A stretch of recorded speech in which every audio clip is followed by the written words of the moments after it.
Hey guys, how are you today? This is Bruce, and I'm coming to you from Columbus, Ohio. And we have been off work for a few days here because of a big snowstorm that came through. But today we're back to work. We're doing a little demo job for some folks. I'll take you just a quick view of what we've been doing. Yeah, we've been pretty busy. Of course, the dumpsters are way behind schedule, so I like to try to keep everything clean and all that, but we don't have a dumpster still. So we've only been here, this is our third day, maybe fourth day, I can't really remember right now. But we've been doing some videos. We'd love for you guys to check out our videos and let us know if there's something that have actually helped you out. Hopefully they have been. I tried to make them short and sweet. I tried to simplify things for you, let you know exactly like the step-by-step procedures, trying to uninstall things, whether it be for a demo job or just basic remodeling. These are just things that you should probably know anyway. Maybe not necessarily the cabinets and stuff that we did in a few videos, but possibly a toilet. I'd say a toilet is definitely something you should know how to take care of on your own. And this kind of stuff, this kind of knowledge, you can save a ton of money. All of these things are pretty simple. They're very simple to install, uninstall, unclog, things of that sort. So yeah, we'll get right into this. So first of all, this is a toilet, and hopefully everybody out there has one of these. Some of you might not. But what we're going to do is we're going to take this out. We're going to be doing a demo on this whole bathroom, and we've already taken the floor out in the hallway. So next we'll be taking the floor out in here. We're going to be taking that cabinet out, the sink, the mirror, the lights, the fixtures, and of course Mr. Commode. Now we can't do anything to the floor or to anything without first shutting all the water off. Very important. So some of you, all of you would have one of these. This is a shutoff valve. Now the tricky thing about these sometimes is that they tend to leak. So not a problem. Usually they tend to leak right there if they're old. You have to be careful if you're working on an old house because anything could happen. So you always want to have like a bucket around and some rags. You want to know where your main shutoff is also, because if one of these lines broke, let's say this thing popped off, this water would just spray out. So you want to know where your main shutoff is to the house, and that's always going to be in the basement if you live in regions where you have basements. Otherwise, if you live like in Florida, South Carolina, stuff like that, it's going to be somewhere probably in your garage. But make sure you got knowledge of that first. So we're going to shut the water off. We're going to go ahead and pop up the toilet. Guess I should have made sure there was no surprises in there. We're going to try to get all the water out first. So we're just going to keep holding this handle down.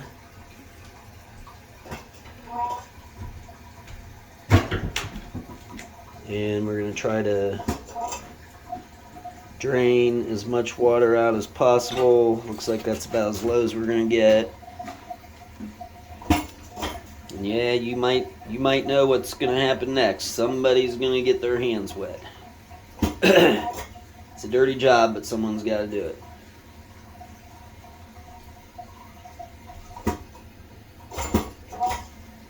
All right. Alright, so we got that. And next we're going to carefully take this lid off. And I'm wondering if this water is still on. I feel like it is, because that we shouldn't hear any noise. So somebody must have shut this off already. I'm not sure who did that. Let me set this somewhere where it's not going to get messed up for the time being.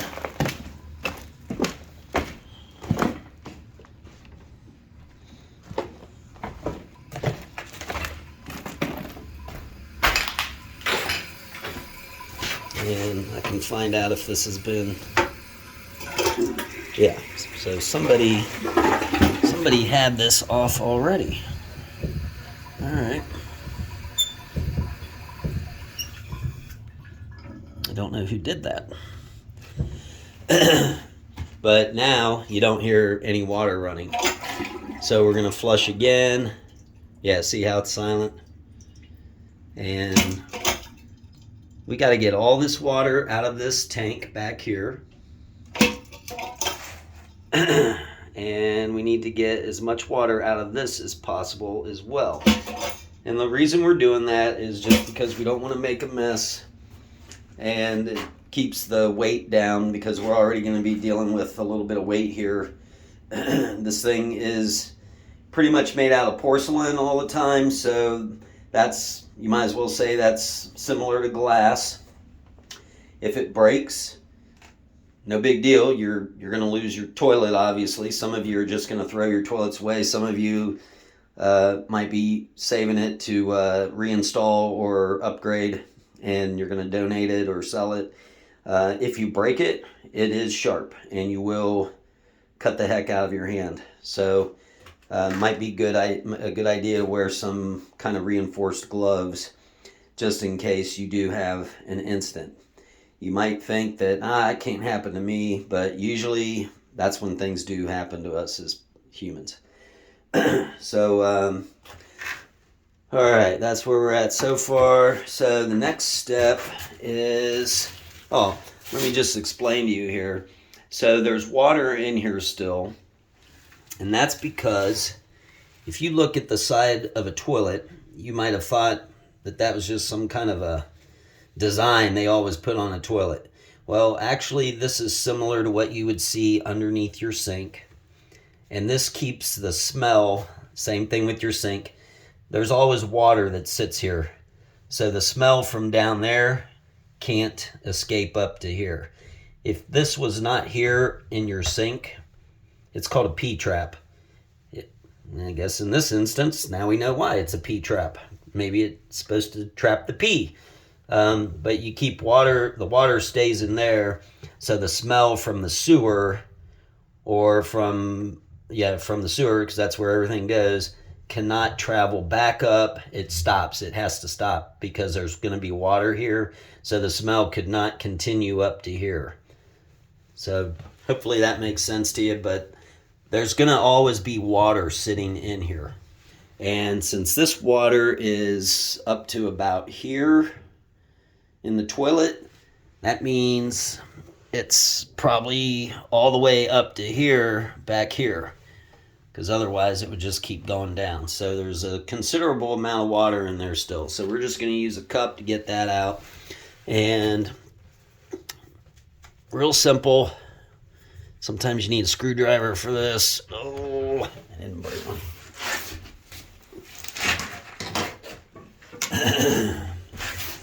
So what we're gonna do is we're gonna try to just, I got one here somewhere in this house, but I'm not trying to walk around and get it. This is just a cap. These usually pop off.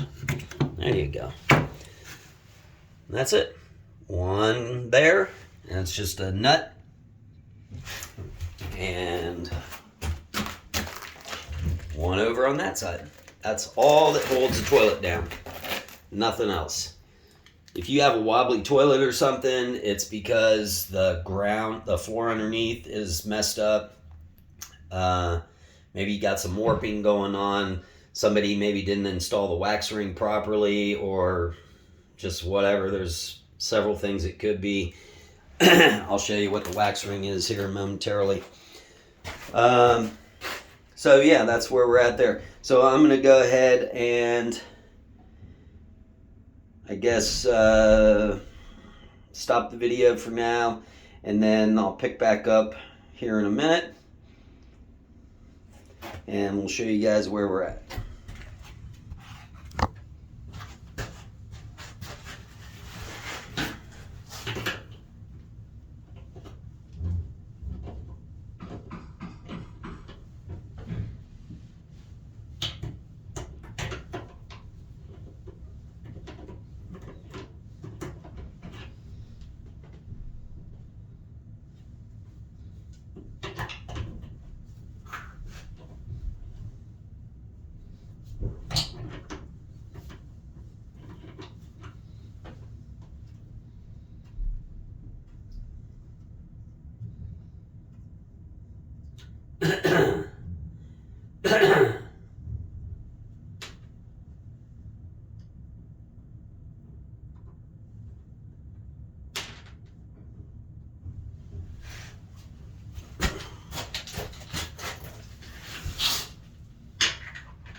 All right, so I took the two nuts off of each side. Didn't take long at all. Hopefully you guys don't have problems removing yours. I have seen in certain circumstances where those bolts just keep turning, and basically the way you get around that is you got to try to, as you're unscrewing the nut, you would have to try to pull up on it at the same time, because what happens is those have a like a flange on the bottom of the nut that is supposed to be secured and trapped in order to keep it from turning. And sometimes if your stuff's not been properly installed under there, that'll just keep turning. So you need to figure out a way to grab that bolt, pull up on it, or hold it securely in order for you to grab onto that nut and unscrew the nut. Alright, so I emptied out as much water in the front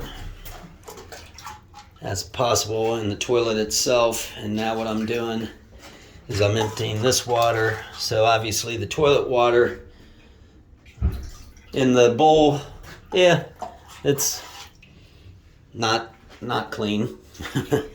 Back here though, this is fresh water. You could actually drink out of this because this water has not gone into your toilet. It comes from the same water supply your sink gets its water from, or your kitchen refrigerator, the ice machine.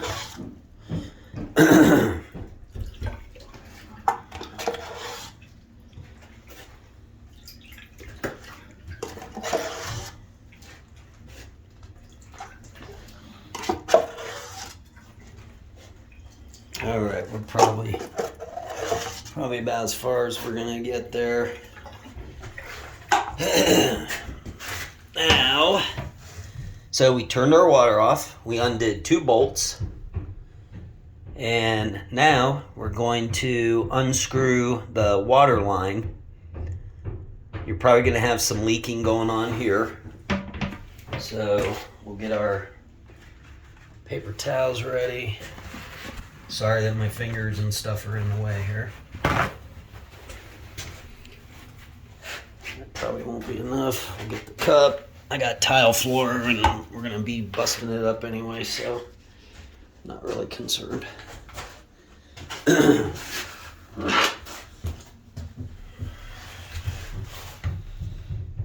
All right, and let's see here.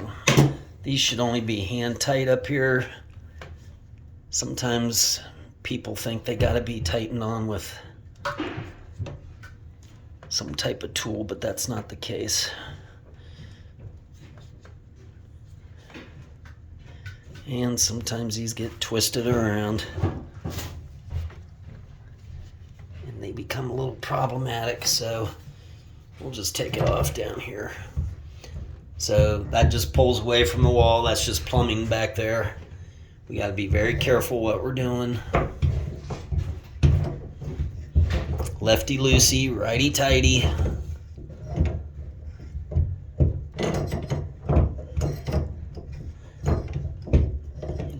Not in everything. There are some things where it's righty loosey, lefty, let's see, lefty tighty, righty loosey. There are a few applications in life. Okay. All right, that is off.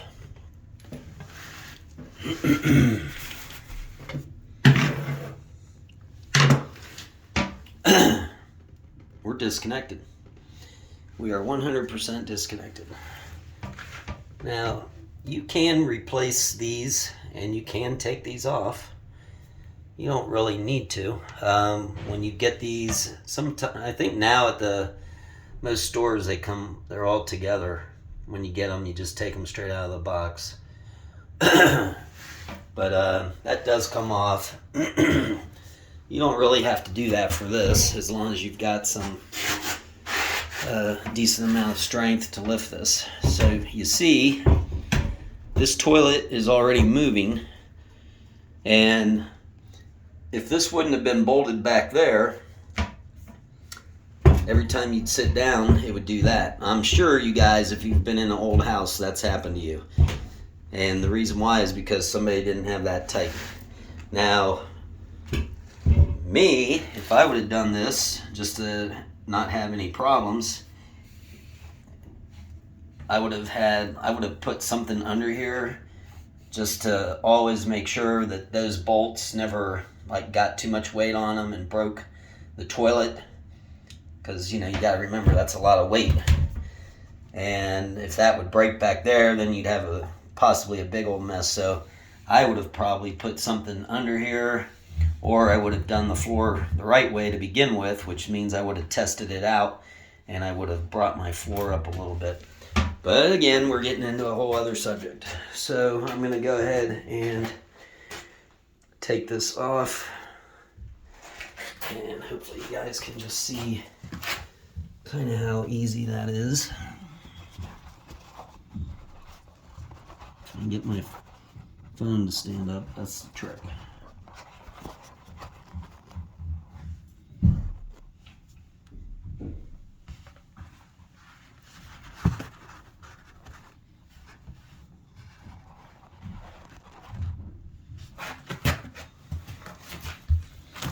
I think we're good. Yeah, let me come down a little. All right. So all I gotta do is come back here, lift straight up. I gotta clear those bolts. Clear those bolts that are on the ground.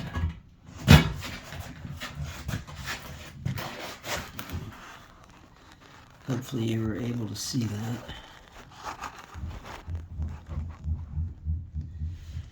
So that's what we're left with. It's just a hole. That's where all the nasties go. I'll wash my hands and I'll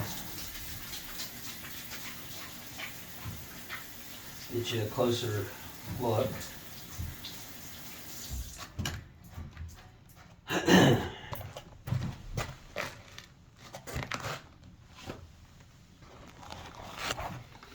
All right.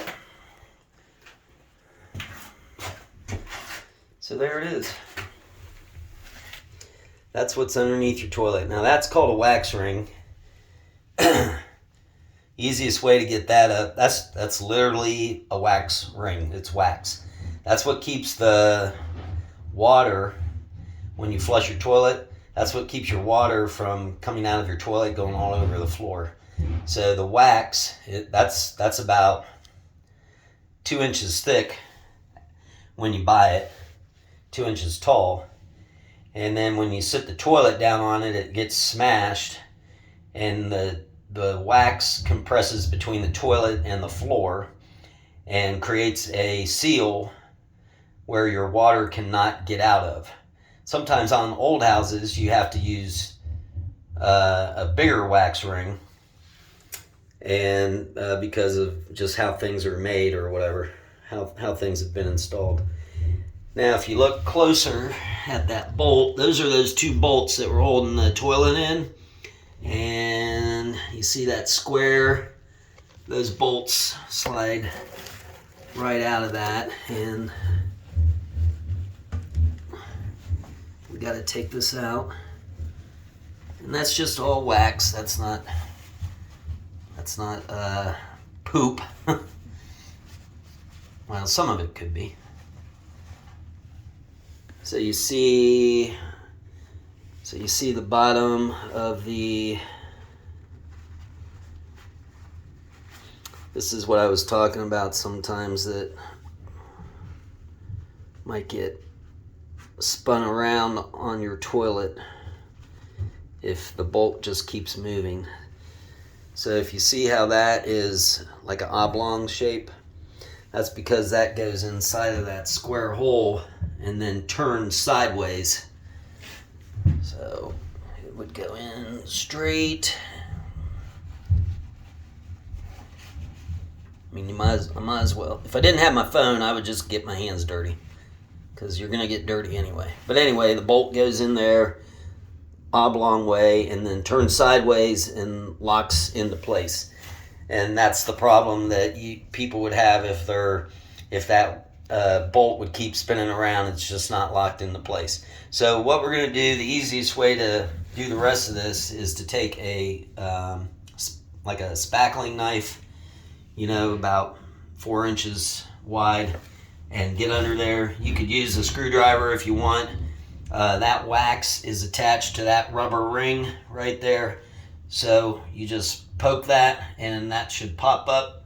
We're going to lift it up, discard it, and then that leaves us with the rest of the toilet down there, rest of the stuff. So let's see if I can do a see if I can get us in on this one. I don't know if I can. I'm sorry, I don't have a better way to do this for you guys.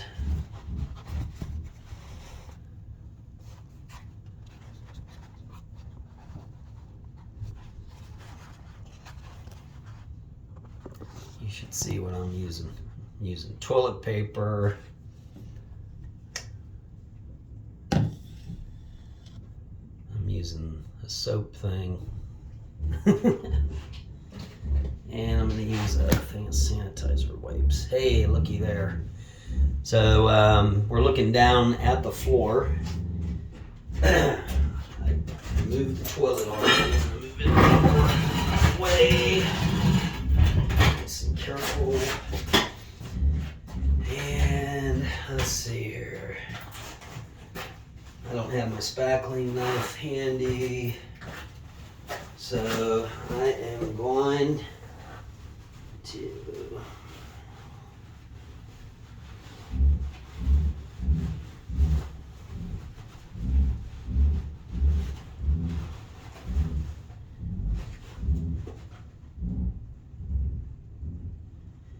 see how that's just a little tough to get out at first.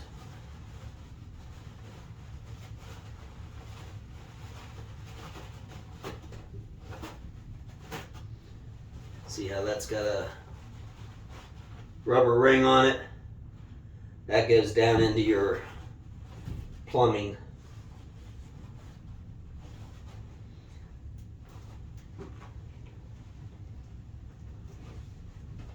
This is just wax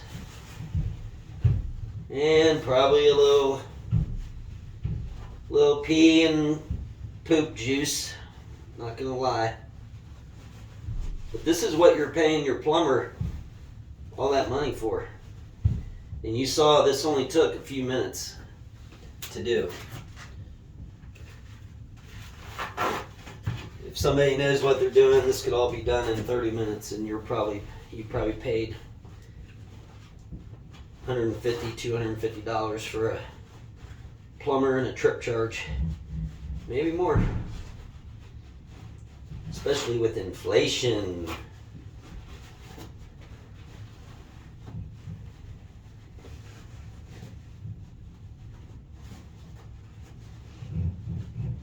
It's a little hard for me to see what I'm doing, but okay. So let's see here. Now, I don't recall. This must be, almost looks like there's another wax ring on it. This blue thing here comes off. I'm sorry, I can't remember the name of that. I want to say toilet flange, but I might be wrong. But that just unscrews. We have to, we don't really have to take this out. This is actually screwed to the subfloor. And then the tile was put on top of the subfloor and basically had to be cut out around it. We don't have to remove that because we're not going down below the subfloor. So we're going to leave that. And all we need to do, however, since we're going to be tearing this tile up, we have to put something in there so we don't accidentally dump a bunch of tile in there. So let's see. I think I answered and went through everything, if I'm not mistaken.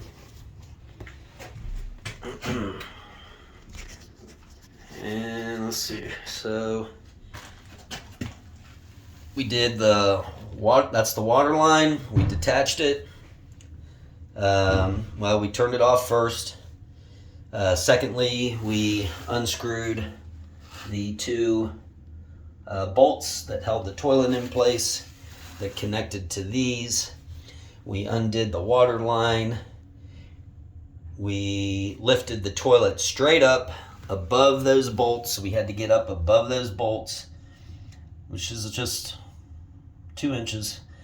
You know, you lift it 3 inches up in the air and go straight out, and the toilet's off, and then you pull the wax ring off, which we showed you there, and that's it. You're all done. So hopefully you guys liked the video. Hopefully it was pretty easy. What are we up to? We're up to about 30 minutes on my end, but there was a few minutes where I had to get some prepping, and I did some explaining. But yeah, 30 minutes would probably be a pretty good amount of time, a decent amount of time where you guys would be able to do this on your own. Very simple. Just take your time. A lot of this stuff is just common sense. Hopefully you guys learned something. Like and subscribe. Please like and subscribe. We're trying to get as many subscribers as possible, so we would love for you to subscribe, support our channel. We've got all kinds of other content on here besides remodeling. You know, I do play in my spare time, so we got Legos, comic books, other remodeling tips. I have a moving company. I'll show you stuff that we do for the moving company. So like and subscribe. We'll see you later. Thank you.